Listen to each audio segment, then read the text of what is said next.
Breast Cancer Awareness Month is October, but that doesn't mean that the efforts to raise money stop once the month ends. The Samford Athletic Department is a great example of a group of people who have decided to raise awareness for women who are affected by this disease in hopes to one day find a cure, but to also help them get the means to receive the treatments they most desperately need. One of these women is Athletic Multimedia Director Mike Grace's other half, Miss Carol Ann, who has just recently finished all of her cancer treatments. Here is the story of how her journey with breast cancer began. Well, I was diagnosed in October of 2009, and as you know, October is Breast Cancer Awareness Month. I went to the doctor for an unrelated illness, was complaining of my stomach hurting sometimes, and a very astute, very thorough doctor found the lump in my breast at that exam.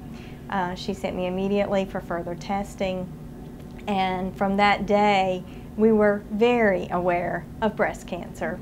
Throughout all of the struggles that she had to go through, Mrs. Grace not only credits her family for their amazing support, but also the athletic community. The teams, kept up with me, and I kept up with them. It gave me something to look forward to when game night was there, and I could pull for my Bulldogs, girls Bulldogs, boy Bulldogs, and basketball and baseball and softball, and that family that is a part of us because of that we're a part of the Samford family really did help in giving me an outlet of something to look forward to. It is events like the Pink Zone basketball game that Miss Grace says play such a key role in the awareness efforts for breast cancer, which affects 1 in 8 women. 200,000 women were diagnosed in 2010 alone. So it's not a small problem, and it's not an isolated problem. It is a large problem. So it gives us a platform to talk about those things, that you are going to be touched by this in your lifetime. If it's not you, it's going to be someone that's close to you, your mother, your aunt, your grandmother, your sister. The actual money that's raised is vital to survival.